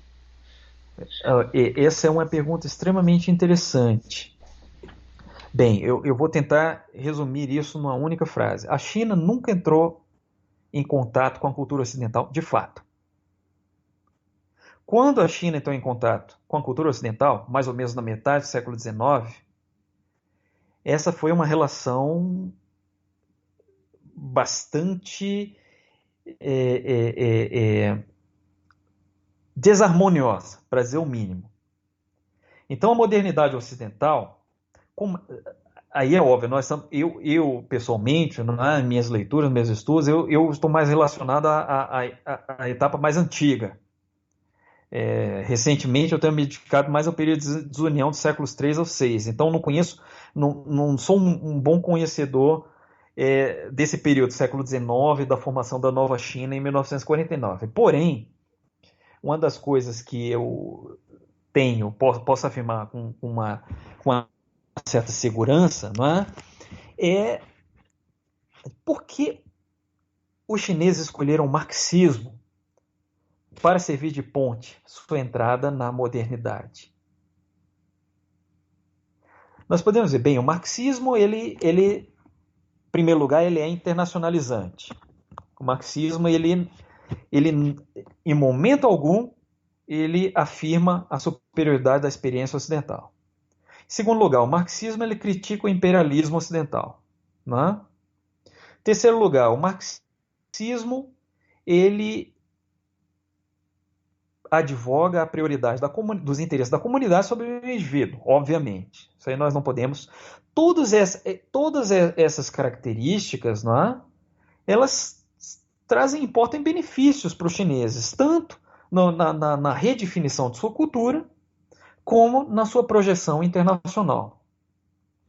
Ou seja, a modernidade ocidental ela foi um epifenômeno para os chineses. Eu não descreveria dessa forma. Chineses, eles passaram por um período de crise de identidade muito forte, no final do século XIX, em que você teve até os extremos de se querer cancelar o Confúcio, de se atribuir toda a razão para o atraso dos chineses na época às tradições e ensinamentos de Confúcio, mediante aquele consenso neoconfuciano, que eu me referi agora há pouco, do século XII. Né? Então, agora quando nós estamos entrando nessa nova fase da China, que é inopinada, né? Em que ela abriu mão totalmente daquelas estruturas de legitimação e poder que existiam antes, a China hoje em dia é uma república, realmente, a modernidade ocidental, ela foi absorvida pelos chineses, mas absorvida de uma forma muito diferente, uma versão muito diferente daquela que vingou no século XX. Hoje em dia, não é, com o renascimento do marxismo no Ocidente, na Europa, nos Estados Unidos, hoje em dia filosofia é Marx e Nietzsche, né, no Ocidente. Talvez a experiência da modernidade chinesa ela não seja tão estranha assim. Mas até a década de 90, essa opção pelo marxismo, né, o flerte com o comunismo, depois o sistema socialista com características chinesas, ela é uma leitura desviante da modernidade. Eu acho que a gente já fez um percurso, a gente já fez um percurso de mais de um milênio, de 2 milênios aqui, né? Então, 3 milênios. 3 milênios, a gente fez o percurso de 3 milênios, então já tem uma conversa bem longa. Então, eu acho que vou passar para as perguntas finais, né? Que é as perguntas que eu faço para todos os convidados.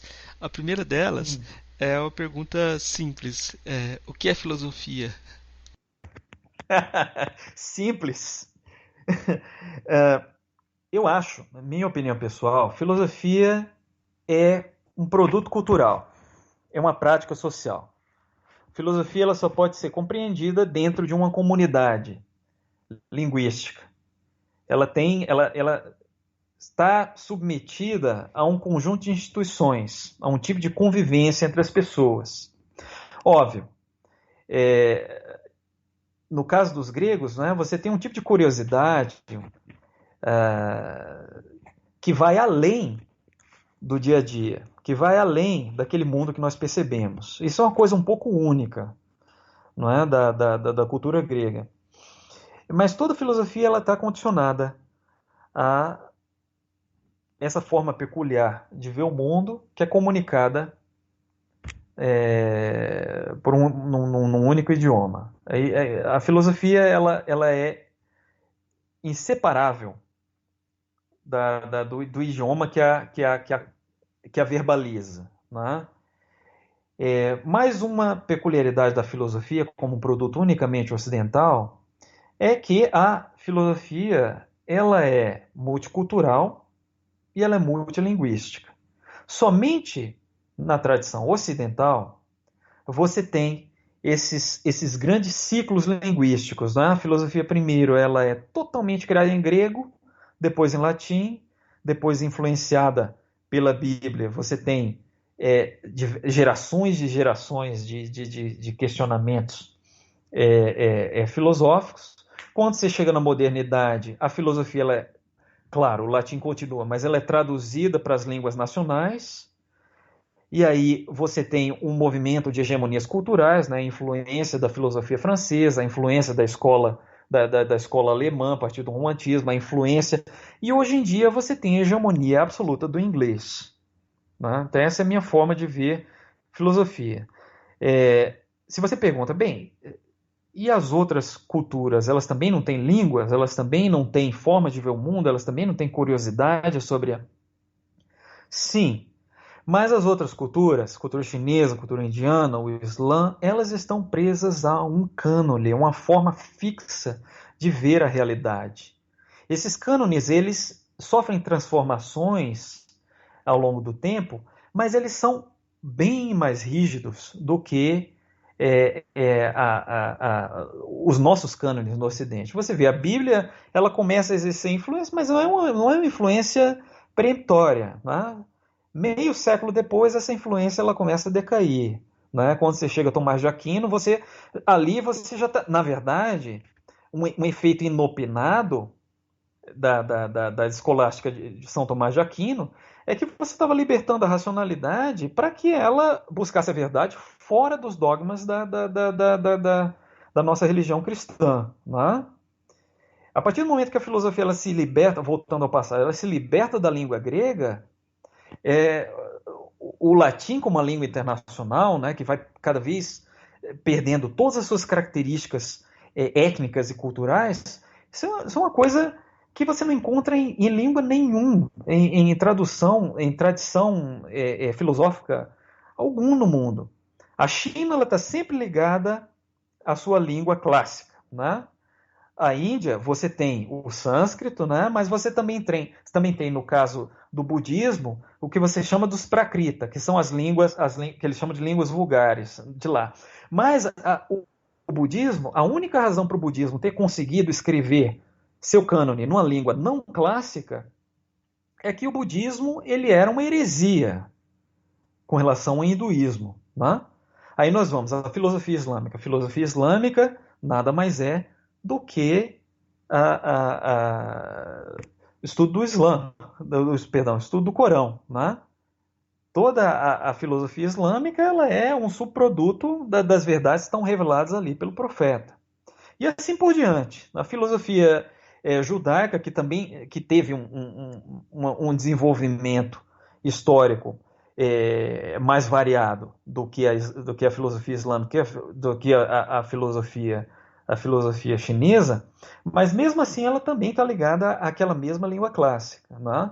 Ela teve que responder a desafios históricos, a desafios políticos, mas ela continuou presa, aferrada àquela verdade original, verdade que chegou para eles por meio do hebraico. Então essa seria a minha visão do que é filosofia.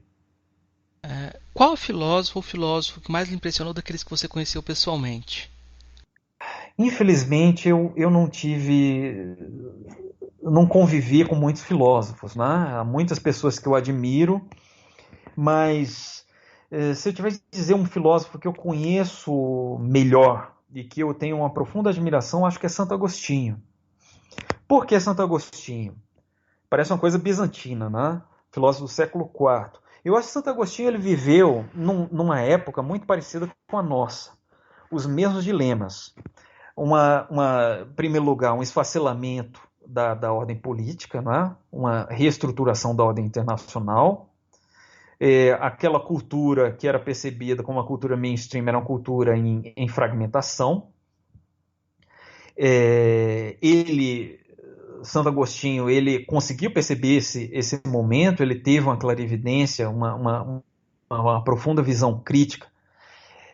Mas o que eu mais admiro nele é a coragem pessoal de, em momentos difíceis da vida, né, de ter tomado decisões admiráveis. Né?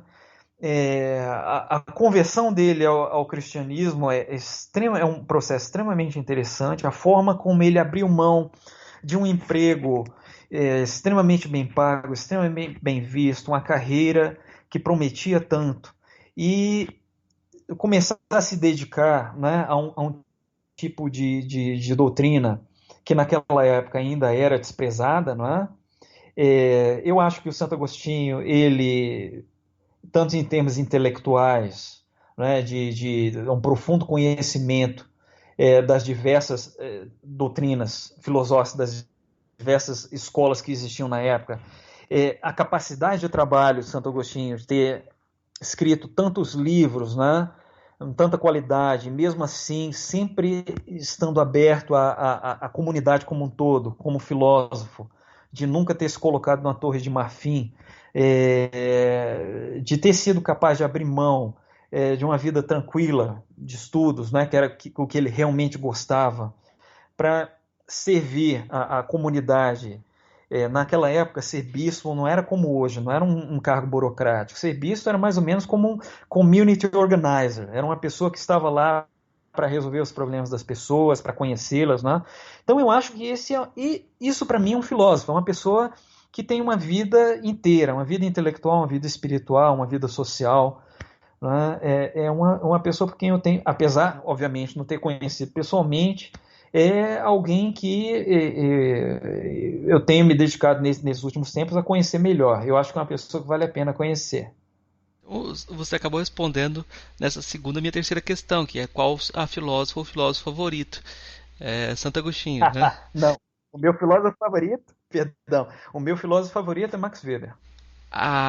Por que Max Weber? Bem, porque eu acho que Max Weber é, ele colocou a filosofia num novo rumo. Ele abriu os horizontes da filosofia. Eu acho, chegando no século XX, né, hoje em dia, eu acho que a filosofia ela está muito intimidada, ela está muito cercada, ela está muito concentrada em problemas pequenos. Max Weber, ele foi uma pessoa também com uma vida pessoal muito interessante, não é? De uma hora para outra ele disse, bem, o Ocidente ele chegou ao topo, o Ocidente hoje domina tudo, não é? Quais as razões para isso? E as razões que ele conseguiu encontrar, nenhuma delas era uma razão racial, era uma razão. Ele conseguiu perceber o mundo, não é? como organizada a partir de instituições, e essas instituições, elas são instituições humanas, elas são construídas mediante é, uma longa convergência de formas de agir e formas de pensar que exatamente escaparam aos filósofos tradicionais. Os filósofos, de uma maneira... muito embora eles estivessem falando de problemas absolutos, né? O que é a verdade, o que é o bem, eles raramente tinham condição de ver além da sua própria mente. As grandes criações intelectuais... Bem, é claro, você vai dizer, não, Marx, antes de Max Weber, ele teve essa clarividência, né? Mas eu acho que o Max Weber, ele foi capaz de dizer, não, vamos colocar aqui de lado a nossa experiência cristã, vamos colocar de lado os nossos valores, vamos tentar entender como é que cada cultura funciona. E assim, você, de uma forma extremamente racional, né, e ao mesmo tempo crítica, você é capaz de identificar como é que se organizam essas grandes tradições. Eu acho que o livro de Max Weber sobre as religiões chinesas é, assim, é um trabalho de um gênio. Eu não consigo imaginar como é que uma pessoa que nunca saiu da Alemanha, que não sabia chinês clássico, que não sabia sânscrito, ele foi capaz de aprender o funcionamento daquela sociedade de uma forma tão cabal. Né? Então eu acho que se eu tiver falar de um filósofo favorito, eu reconheço, as obras de Max Weber não são fáceis de ler, são poucos os textos que ele publicou em vida, mas eu acho que vale a pena, né? Para todos nós conhecemos um pouco, especialmente a história econômica geral. Max Weber escreveu para explicar por que é que o Ocidente ali no final do século XIX ele conseguiu dominar todas as culturas, por que é que houve modernidade no Ocidente, por que é que houve um salto tecnológico, por que é que houve um salto intelectual.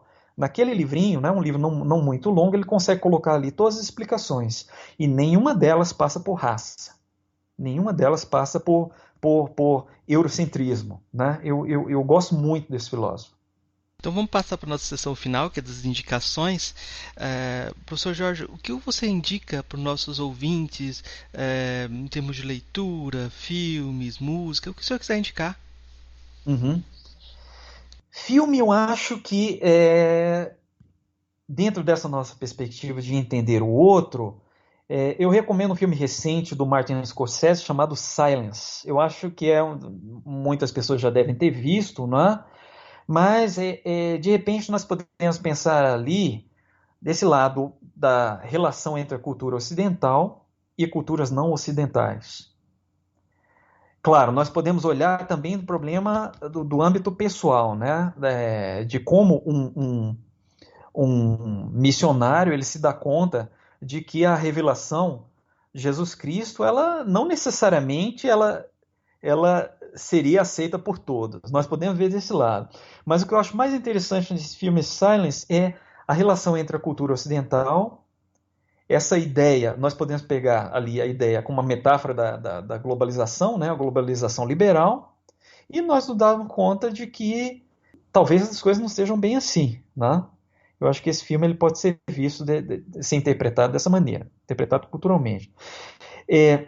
Livros, eu acho que os filósofos estão mais engajados em questões abstratas, eu acho que eles podem dar uma olhadinha no clássico A Cultura da Renascença na Itália, de Jacob Burckhardt. E um livro gêmeo, escrito algumas décadas depois, por um historiador holandês chamado Outono da Idade Média. O nome desse escritor é Johan Huizinga, né, escrito Huizinga. Esses dois livros eles são muito interessantes porque eles são um retrato da modernidade. Como é que a modernidade... os filósofos tendem a hipostatizar o pensamento. Eles tentam a emancipar o pensamento como uma dimensão, né, autônoma da existência humana. Eu acho que quando nós lemos esses dois livros, a cultura da Renascença na Itália e o outono da Idade Média, nós nos damos conta de que às vezes as coisas mais imperceptíveis, né? Que tipo de roupa que você veste, qual é o tipo de comida que você prefere, isso no fundo vai ter um efeito borboleta ali para as práticas sociais, né? Esse termo é muito importante para a filosofia. Isso vai ter uma função, né, de moldar a nossa percepção da realidade. Então ali os livros, esses dois livros são extremamente bem escritos, extremamente instigantes. O material é muito rico, né?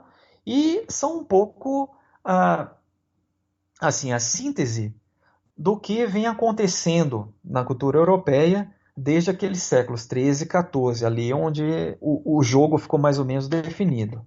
Eu acho que são bons livros, né? Falei de filme, falei de livros, mais alguma coisa? Música, se eu tenho pesquisado música também, né? Música eu tenho um gosto um pouco, eu posso dizer, não mainstream. Eu gosto muito de heavy metal. Então eu gosto muito de uma banda, eu gosto muito de bandas finlandesas, né? Eu acho que as minhas bandas favoritas hoje, uma delas é a Amorphis, né? Amorphis, eu acho que é fantástico o tipo de música que eles fazem. Eu gosto muito de uma banda sueca chamada Dark Tranquillity, da Suécia, né? Death metal melódico. Mais uma banda norueguesa que eu acho fantástica, de folk metal, chamada Borknagar, né? Borknagar. Eu acho que tudo isso vale a pena. Heavy metal eu não sei como justificar de uma forma intelectualizada. Por que uma pessoa tem que ouvir heavy metal? Mas eu acho que essas bandas, né? Você vê o domínio dos instrumentos que eles têm, a qualidade da performance é realmente muito, muito impressionante. Os vocais as pessoas normalmente não gostam, mas em termos de composição, né, de performance, eu recomendo vivamente. Eu acho que, minha opinião pessoal é muito suspeita, eu acho que hoje em dia, eu acho que o heavy metal, a música que é feita nos países escandinavos e na Finlândia, é realmente o que há de melhor, minha opinião. Dá vontade de perguntar se o pessoal escuta Sepultura por aí, se chegou aí também Sepultura. Mas vamos deixar. Sepultura é uma banda clássica, né? Sepultura é thrash metal clássico. Eu gosto muito, em particular, bem, aí quem conhece, né? Morbid Visions e o Bestial Devastation são os primeiros não são long plays, eles são os compactos, né?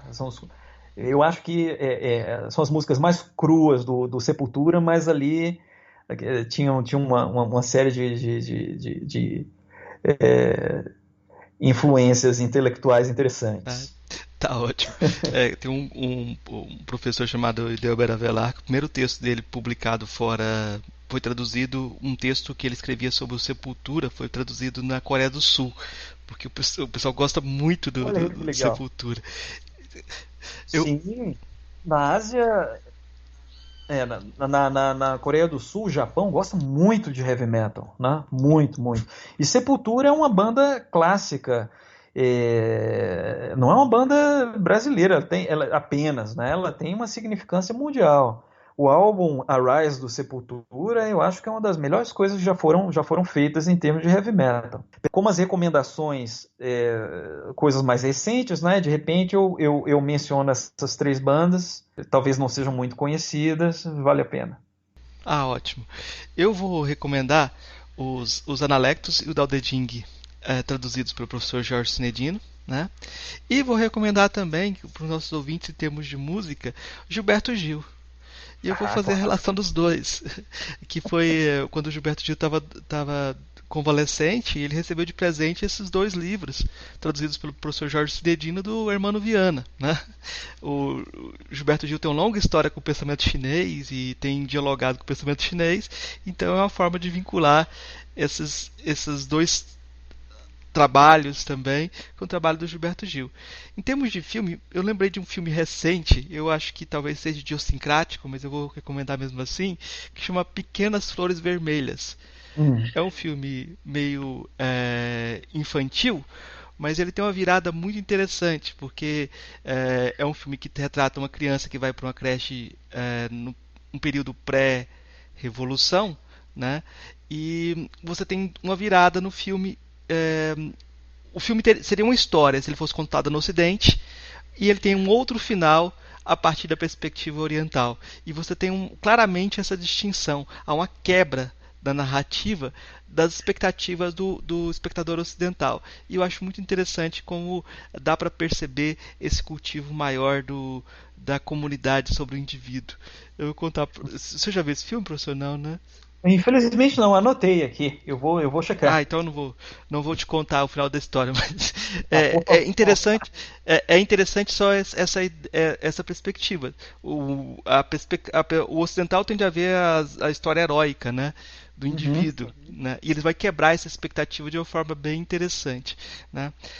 Então eu vou deixar espaço aberto para suas palavras finais, professor, para o senhor divulgar. Ah, outra coisa, eu esqueci de indicar que é importante, que é justamente o podcast, o programa de rádio que você tem desenvolvido, né, sobre o pensamento chinês. Queria que você comentasse um pouquinho sobre isso e indicasse para os nossos ouvintes também.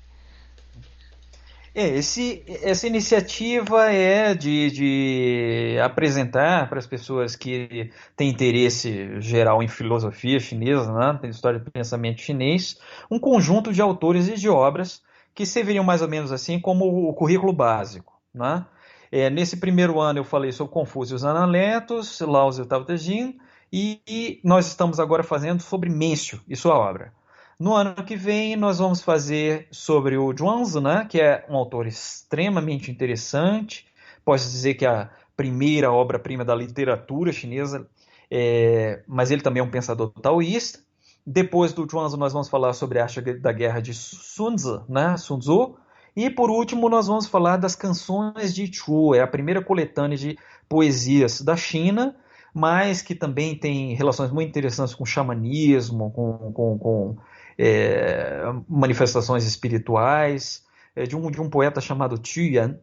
Essas transmissões estão sendo feitas pela Rádio China Internacional, estão à disposição lá. Bem, em primeiro lugar, são transmitidas em rádio, né? Brasil e Portugal, quinta e sexta-feiras, o horário me falha. Mas depois de serem transmitidas, os arquivos estão disponíveis na página da Rádio China Internacional. Então vou deixar espaço então, aberto para a É. sua mensagem final, o que você quiser divulgar, o que você quiser falar para os nossos ouvintes. Não, agradecer mais uma vez, né, a oportunidade de conhecê-lo, conversar, trocar ideias. Eu acho que essa é uma iniciativa extremamente válida. Eu vi que esse trabalho já vem sendo realizado há algum tempo, já tem uma quantidade expressiva de contribuições. Eu acho que um fórum dessa natureza é muito necessário no nosso país, né? Nós temos que colocar à disposição diferentes grupos, diferentes formas de pensar. Eu acho, no meu caso, eu não sou exatamente um filósofo, mas eu acho que a filosofia ela pode servir como um ponto de partida para entendimento da realidade, né? Se nós soubermos realizar uma apreciação mais crítica, né? de como a filosofia está relacionada às culturas. E, bem, eu cheguei a acompanhar outras transmissões e eu aprendi bastante com elas, né? Eu acho que formas válidas de ver esses problemas e eu desejo todo sucesso. Tá, muito obrigado, professor. Eu agradeço muito a sua disponibilidade para cobrir, acompanhar com a gente mais de 3.000 anos em 2 horas. É um desafio muito grande. E espero poder contar com o senhor em próximas Uhum, conversas, talvez sobre autores mais específicos uhum. ou alguma coisa diferente. Mas eu acho que uma boa conversa. A ouvinte vai aprender bastante com esse nosso diálogo, né? Com todo prazer, muito obrigado, sobretudo pela paciência e resiliência, não é? Ei, gostou do nosso episódio? Apoia a gente lá no Catarse, é só R$5 por mês, o preço de um cafezinho. Ajuda a gente a continuar divulgando a filosofia no Brasil. catarse.me/filosofia_pop.